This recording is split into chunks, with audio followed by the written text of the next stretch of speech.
Hey, everybody, this is Coach K at the welding class at Maxwell High School.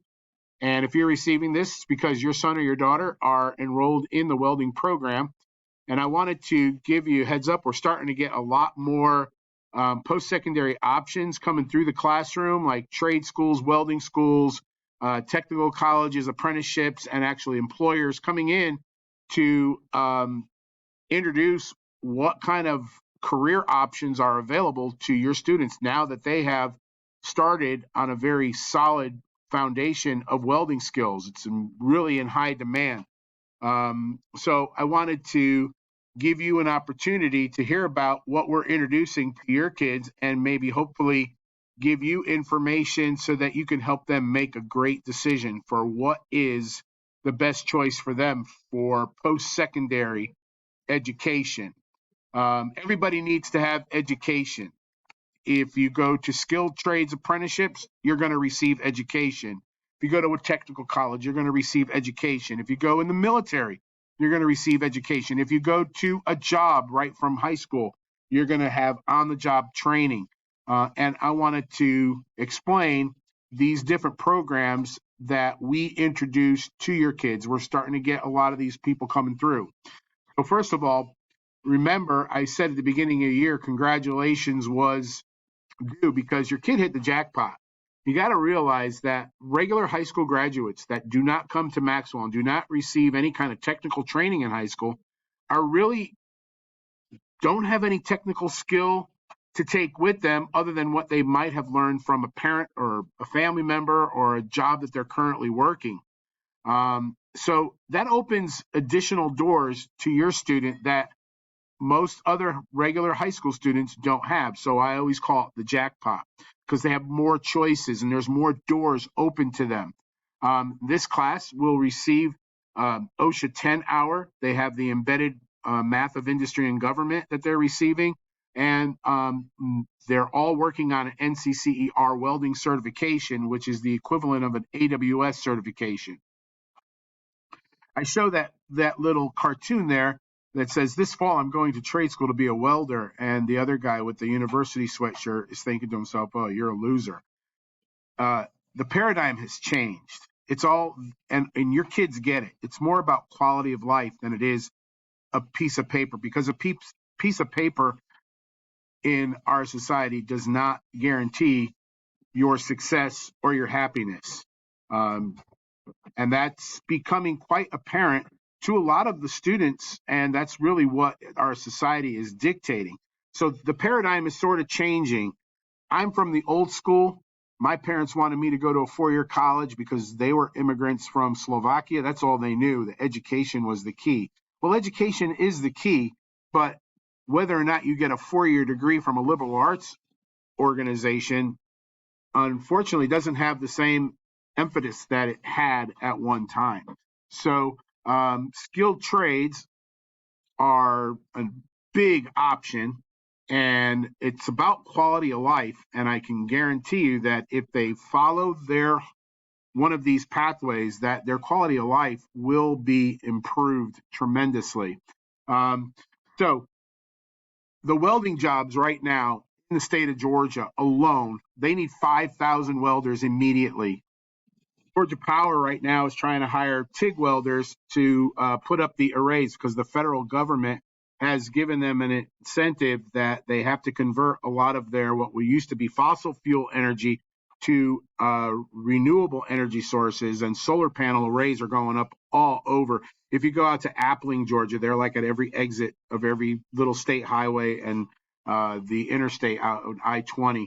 And they need people that are going to be able to TIG weld these arrays together. So Georgia Power is an example of a company that is hiring TIG welders like crazy.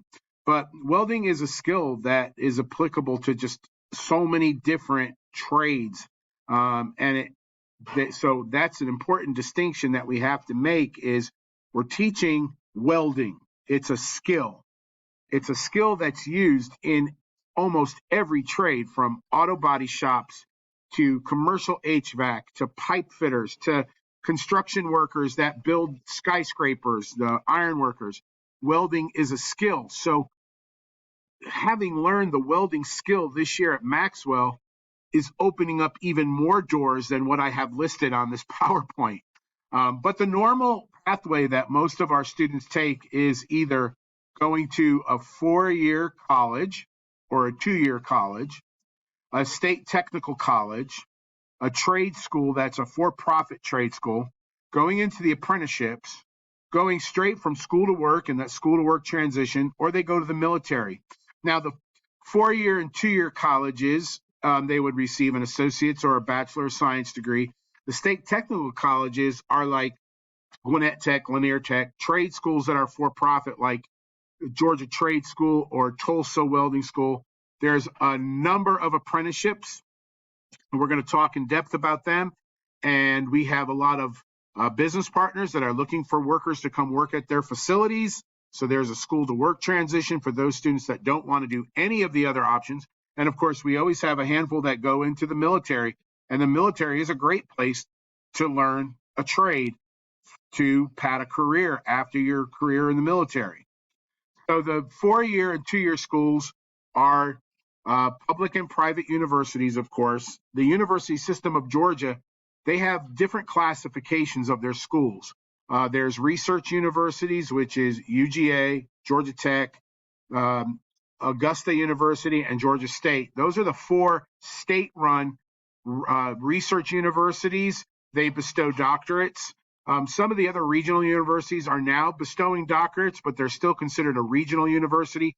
That would be like Valdosta State, North Georgia, University of West Georgia, and schools like that.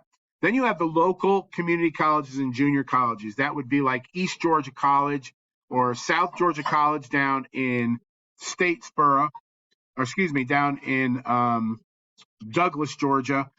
Those schools are available for 2-year programs mostly, and then most of those students will matriculate to a 4-year college to finish a 4-year degree if they don't get a certificate in some field.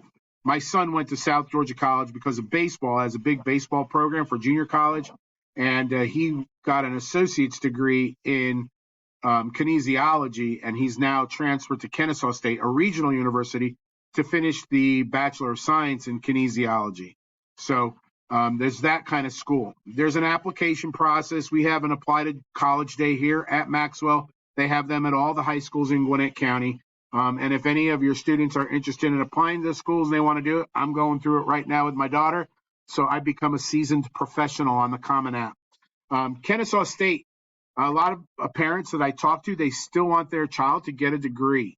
So if your child wants to stay in the skilled trades, the best program that I love, that I've sent a number of students to over the years from when I taught at Grayson and South Gwinnett, is Kennesaw State. It used to be Southern Polytechnical State University.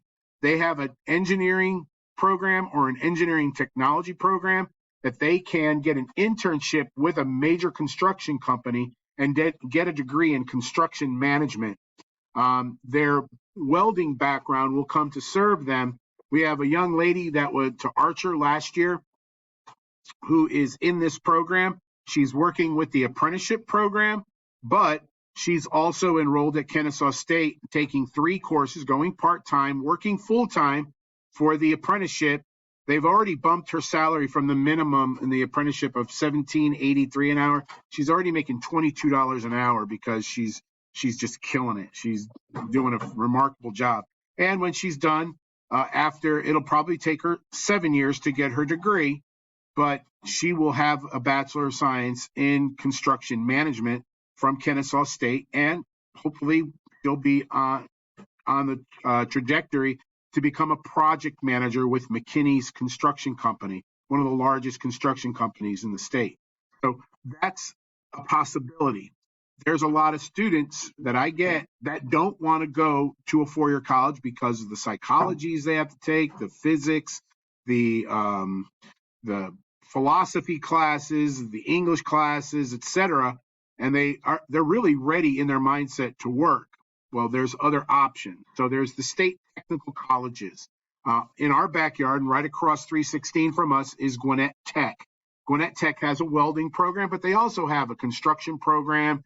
They have a CAD programs. There's a number of skills that they can study there. They do have some diploma programs. The welding program at Gwinnett Tech is not a diploma program. It is basically a lot of little certificates that you can get.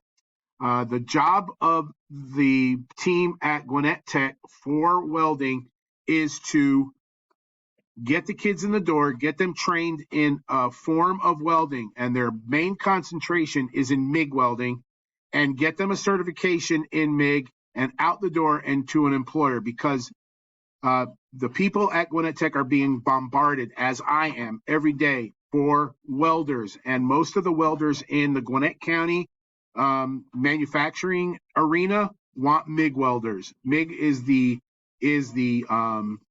process of choice by a lot of the companies that hire around Gwinnett County. So he's under the gun to get as many MIG welders out into the marketplace, and that means that he doesn't have 2 years or 3 years to provide a full diploma program. He's meeting the demands of the clientele. And a lot of people are coming to Gwinnett Tech just to learn MIG welding because their boss told them, look, you want to make more money in this company? Go become a MIG welder, take a couple classes at Gwinnett Tech. The Hope Grant is a different pile of money than the Hope Scholarship. And every resident of the state of Georgia, you have to be a citizen of the state of Georgia. You get Hope Grant money, and it will pay 100% of your tuition at one of the technical colleges. Lanier Tech is the hub for welding. Gwinnett Tech is the hub for health sciences. North Georgia Technical School is probably the best of the state technical colleges for welding. We've had a number of students that went up there because they do the full-fledged diploma program. But remember, it's not an associate's degree.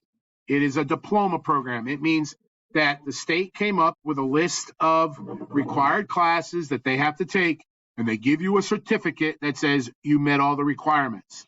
It's not an associate's degree. So while some of those credits are transferable to an upper level degree, not all of them are. So you have to be careful on what you're buying when you go to those schools. Here's the deal. Most of the people that wind up going to the state technical colleges will come out with their certification or their knowledge in a certain welding style, and they'll wind up at one of the apprenticeships starting off from square one. And they could have done that and got paid for it instead of spending what little money they would have to spend to go to Gwinnett Tech.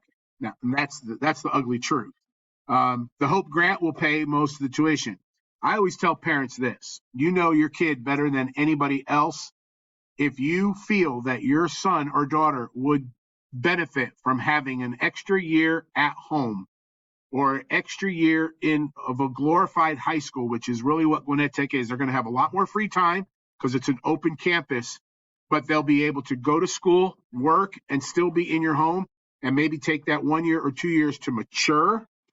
Then I recommend they go see Mr. Jessup at Gwinnett Tech and get enrolled in that program.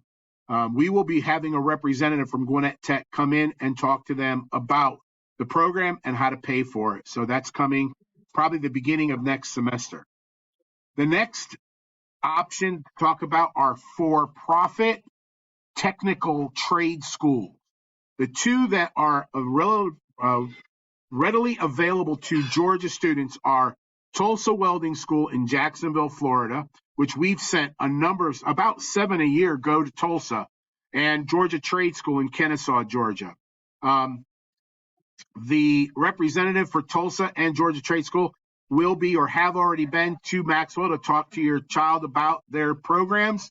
Tulsa Welding School, will kid you not, it's $25,000 a year for a 10-month program. We have an articulation agreement with Tulsa. That means if your student leaves our program and goes to Tulsa, they can go down a month early and test out in phases. And instead of being a 10-month program, it would be a 7-month program, and it usually knocks off about $4,000 or $5,000 from the tuition. That's what a lot of our students have done in the past because they don't have to take that introduction to welding class and all the safety and everything else. They already know it. Gwinnett Tech will pretty much do the same, but you got to pass their final exams. And I don't prepare students for passing that final exam. It's the same information, but it's a difficult test. Georgia Trade School in Kennesaw will do the same thing. It is a 7-month program, and you can get the 1 month knocked off, which is that introduction phase. So there is an articulation agreement with them. All right, so that's the trade schools, for-profit schools. Apprenticeship. So apprenticeship. I'm real high on apprenticeships because it gives a kid an opportunity to make a lot of money while they're learning. And the apprenticeship programs that I present to our students are all certified with the Georgia Department of Labor. If a company is offering any student an internship or an apprenticeship and it's not recognized by the Georgia Department of Labor, that means it's not a bona fide apprenticeship. And we've run into situations in the past where the apprenticeship was really just a glorified cheap labor, and they call it an apprenticeship, but the kid really didn't learn anything. And there was no outcome. So I team up with a lot of the union apprenticeships and the association apprenticeships because they have the largest pool of money and they could provide the best instructors. It is all operated by the contractors who are parts of that association. And therefore, the student is working with a full-fledged contractor while they're coming to a facility once or twice a week for 4 years and getting classroom training and laboratory training. And what's nice is that we at Maxwell are now designated a training site for the Mechanical Trades Institute, which is the UA 72 Pipe Fitters and Plumbers Apprenticeship. Their instructors, instead of having it in Austell, they physically come right here to Maxwell on Mondays and Wednesday nights from 4:45 to 8:30. And the students in that apprenticeship worked all day. They get to knock off early because their foremen and their supervisors know that it's a class night. They're given the opportunity to get to Gwinnett. And the beautiful thing for Gwinnett County kids is that our enrollment in those apprenticeships doubled just because of where it's located here in Gwinnett. They only have maybe a 5 or 10-minute drive to get home. They don't have to go all the way out to Six Flags in order to take their classes. Next year, the second year apprenticeship will be here as well. So we'll have first years and second years, and then it'll be Mondays, Tuesdays, Wednesdays, and Thursdays. Monday and Wednesday being first year, Tuesday and Thursdays being second year students. So this classroom is used until 9 o'clock at night, 4 days a week. And the benefits of the apprenticeship are incredible. So first of all, everybody has an opinion about unions. I'm from Connecticut, so my opinion of a union is slightly different than yours. We are in a right to work state, and the right to work laws prohibit labor unions and employers from requiring workers to pay union dues as a condition of their employment. So they do not have to stay in a union operated job after they get their training. However, most of the big contractors in the construction industry in Georgia are members of either the union apprenticeship program, they use the union apprenticeship, they fund it, or an association. We have the Mechanical Contractors Association, which utilizes some of the training facilities for the union houses where they train their workers, but the relationship between the organizations is slightly different. So the way I describe that is, for example, pipe fitters. The pipe fitters program is set up with 150 contractors in the state of Georgia. Now, they will all put their pipe fitters, their trainees, through the apprenticeship training at Mechanical Trades Institute. But 50 of these contractors got together and they formed their own association. And that is recruited by Mr. Bradley, Bob Bradley of the Mechanical Contractors Association. It's like a subset of MTI.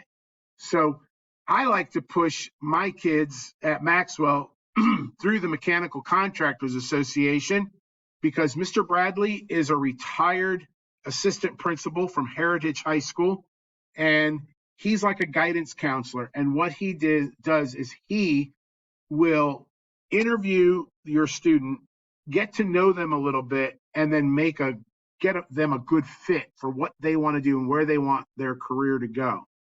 I like that. It's like he's holding their hands through the entire process, including when they're going through their 4 years of the apprenticeship. He stays in touch with them, especially if, until they become a journeyman, and afterwards too, because he likes them to come and speak to prospective new students. So you'll hear Mr. Bradley. As a matter of fact, this coming Tuesday, I'm going to send you a link to his webinar that he's having about his program and what he's done for students. The 10 students that are in the apprenticeship for UA 72 pipe fitters were all represented by Mr. Bradley. He does not get paid any money from the student at all. The association, the contractors built this association, and they pay a fee into the association, disassociated from your child's salary or anything else, that they pay him to go out to the high schools and recruit for their 50 companies. So the reason the apprenticeships are so successful in their training is because they do have a large pile of money to spend on state-of-the-art equipment and the best instructors in the entire field. And remember, your child's not just learning how to weld at this. They're learning the entire pressure vessel system. They're learning anything that has to do with the ASME boilers and pipe fitters code. They're learning it because that's what they're going to be doing for their life. And it's, like I said, it's a career. It's not just a skill that they're learning. They're learning an entire career, an entire job to work on these large construction projects. First year, they may be working on the next stadium that's being built in Atlanta. When we were building SunTrust Stadium and Mercedes-Benz at the same time, Atlanta had 2 stadiums going up. My graduates that year were welding air conditioning ducts into the roof of Mercedes-Benz Stadium.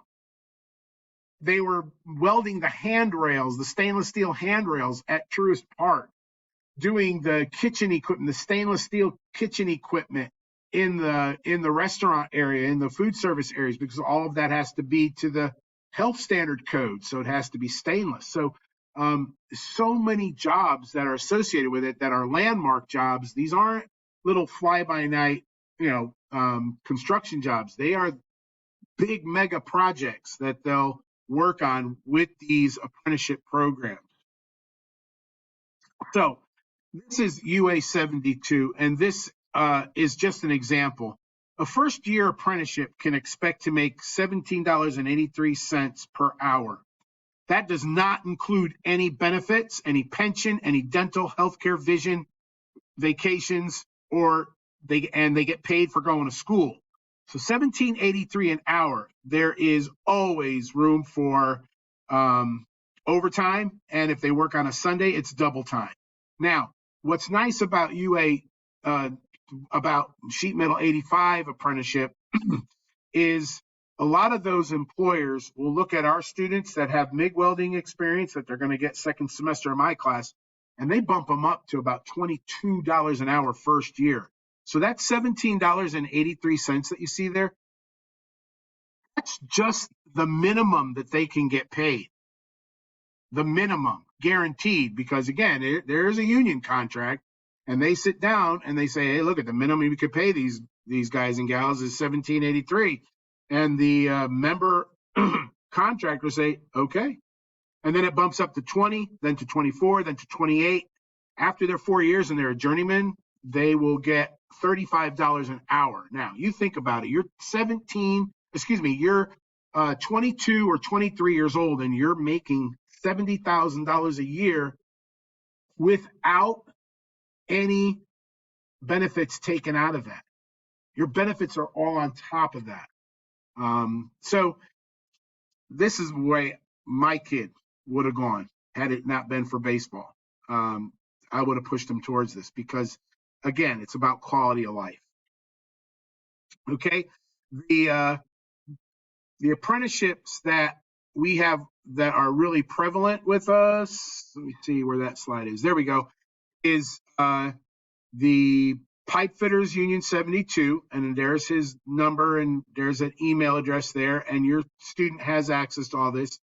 Atlanta Electrical Contractors Association. We put 3 or 4 kids into the Commercial Electricians Association apprenticeship every year that decide, look, they want to weld, but they know that welding can also be part of an electrical contractor's job. So they go and they learn that entire trade and get paid very handsomely. And it's very similar.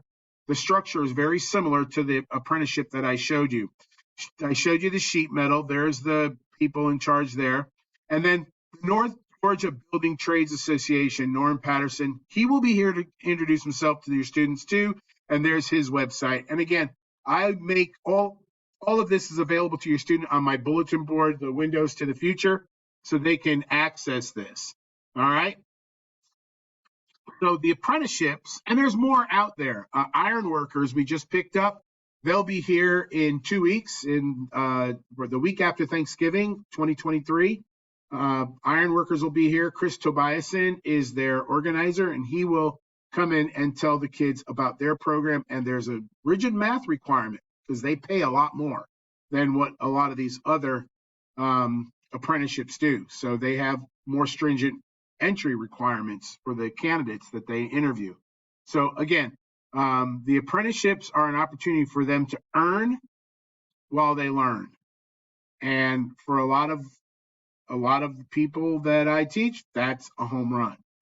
Okay, so give these a chance. All these representatives are available to talk to you specifically. They volunteer to pick up the phone and call you or meet you for dinner and talk about what your child will experience. Very open to doing that, especially Mr. Bradley. Mr. Bradley, he's in Cobb County. He's all over the metro Atlanta area. He must recruit 40 or 50 kids a year into these apprenticeship programs. So I advise, if you're interested, contact him with Mechanical Contractors Association, and I will get that information available to you in this email where this link is attached. All right, the next one is a school to work transition. The school to work transition basically is going right to work after high school. We have been very successful at placing students with Kubota, Ryerson Steel, Panel Steel, Yancey Brothers, Wicca. Some of the other ones in the area are Cottrell, AZZ, A1 Sign, Porter Steel, A&R Iron, Georgia Power has taken some of our students. People have gone to work for the county with the Water Resources Department and Gwinnett County Public Schools. We have a couple people that are HVAC technicians for Gwinnett County Schools. When the air conditioning goes out here at Maxwell, I get to see old students of mine. They come back and they visit. So some of our graduates have gone on now to be the general manager of Air Gas in Athens, Hemi Systems in Jefferson is a big stainless steel conveyor belt company, and two of our students are actually instructors in welding. Thompson High School has Courtney Mosier, a graduate of Grayson High School in Maxwell, and Evan Wassel graduated from here. Both of them went to Tulsa Welding School, and Evan was my parapro here, and then he had to leave for more money, and he is across town here in Lawrenceville. He is the trainer for this big, huge MIG and TIG operation, and their salaries are very competitive. He doesn't take first-year welders. He wants people that have been in industry. The company wants people that have been in industry for 4 or 5 years that already have some certifications. And then what they do is they specialty train them for whatever the application is that they're doing. But it's a very high-paying position, and Evan is I'm so proud of him and how successful he is. So the school to work transition is real, and those people will be here next semester to interview. We do what's called mock interviews, but those interviews lots of times turn into real jobs. Every one of the jobs that you'll see, apprenticeship all the way through to school to work transition, they do require mandatory drug testing. And we have a really good track record of sending the right candidates to the right jobs. There have been instances where students are told that they have to wait 90 days before they can apply again. So if that's the situation, the students are aware of this so that they can start making proper decisions if that applies to them. Okay, the last thing that we talk about is military option. All right, I have a picture of Private Benjamin because she was looking for the yachts and the country club, remember? And it's a funny movie with Goldie Hawn. I love that movie. Anyway, Army, Navy, Air Force, Marines, Coast Guard, National Guard, they all need welders. They all need welders. And the Army recruiter or the Navy recruiter are notorious for telling my aspiring young welders that, oh yeah, they can learn to be nuclear welders in the military. That I've only had one student in 13 years that actually realized a welding position in the military, and he actually left regular duty and went to the National Guard, and that's when he lucked into being a welder down in Savannah. So they will tell you the world, but caveat emptor, buyer beware. They're going to say whatever they can to get you to recruit. I had a lot of people get disillusioned. They think they're going to go in and be a nuclear welder, and they wound up being a machinist or maintenance person on board an aircraft carrier, and it's not exactly what they had envisioned. So that is, but there are great careers within the military, and if you get the right MO, you can make an incredible career and retire from the military and have that extra benefit once you're out and embark on another career. That's what my niece is doing right now. She receives a retirement from the military, and now she is going to be a quality control assurance engineer down with in the air industry down in Savannah. So it's a fantastic opportunity. She's going to have two incomes. So military, just beware of what the recruiter tells you. I tell the students that so that they know.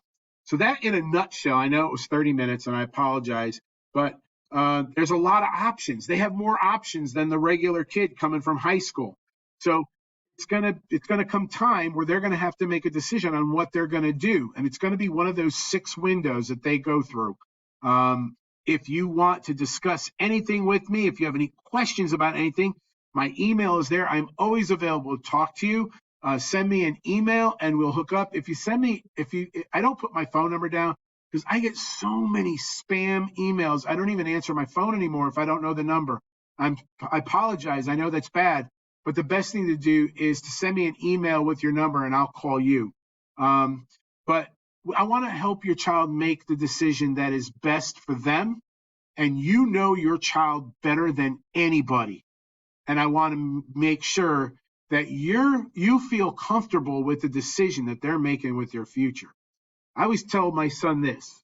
He wants to go finish his degree at Kennesaw State, and he wants to go to the University of Georgia to get his professional degree in exercise science because he wants to go on to Life University to be a chiropractor.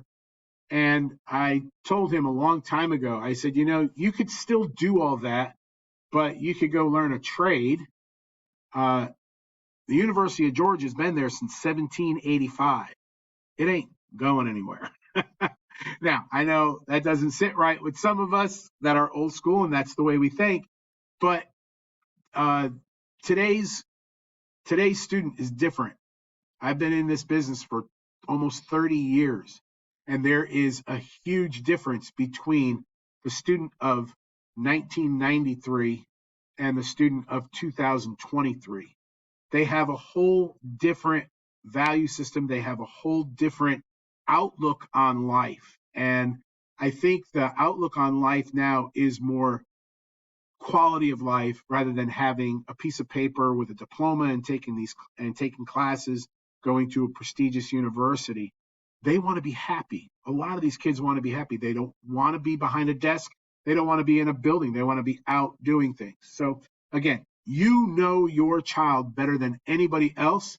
My goal here with this is that you are comfortable with the decisions that they make, and we can steer them in a pathway that you think is appropriate for your child, because ultimately their future and their happiness is my utmost concern, and I want to be able to support what you suggest.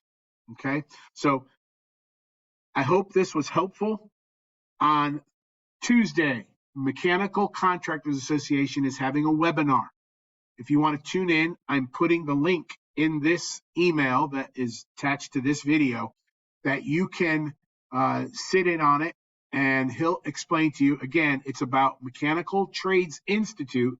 It's the Mechanical Contractors Association. It's those 50 or so companies that he recruits for, but they'll be going through the program here at Maxwell High School at night and getting paid for it. So I hope you'll tune into that. And if there's anything I can do, please email me.